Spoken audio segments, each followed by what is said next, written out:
Ever wished you could learn something instantly? Maybe it was a cool trick to impress friends, a sport, or a skill that could help in your career. The problem: most of us struggle with learning efficiently. Schools taught us to memorize facts instead of truly understanding and applying knowledge.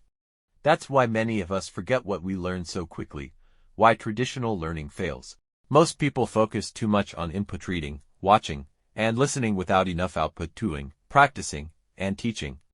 Imagine learning to swim by reading about it. You'd sink the moment you hit the water. Learning is an active process, not a passive one.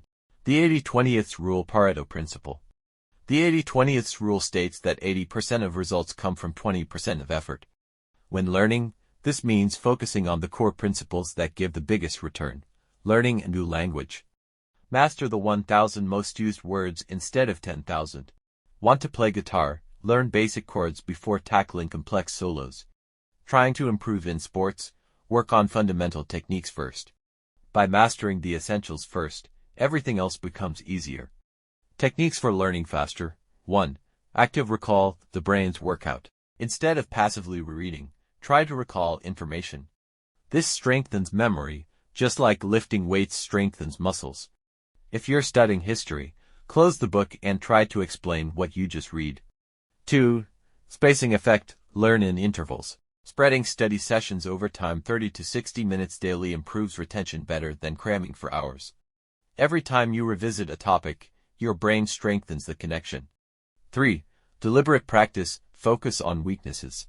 Don't just repeat what you already know. Push yourself into challenging areas. If you're learning to draw, don't just sketch the same thing, practice difficult angles and perspectives. 4. Teach to learn, the best way to master something. Teaching forces you to simplify concepts and find gaps in your knowledge. You don't need an audience, just record yourself explaining the topic as if you're making a YouTube video. 5. Engage multiple senses. The more senses you use, the better you retain information. Want to learn Spanish? Don't just read, listen to native speakers, write down words, and speak them out loud. 6. Avoid distractions and prioritize sleep. Multitasking reduces focus. Create a distraction-free environment, and don't underestimate sleep. Sleep consolidates information, strengthening what you learned. If you're cramming all night, you're actually sabotaging yourself. The growth mindset, your secret weapon. If you believe you're bad at learning, you'll struggle. But if you adopt a growth mindset, believing that effort leads to improvement, you'll achieve much more. Instead of saying, "I can't do this," say, "I can't do this yet." That one word changes everything. That's all. Subscribe or stay dumb.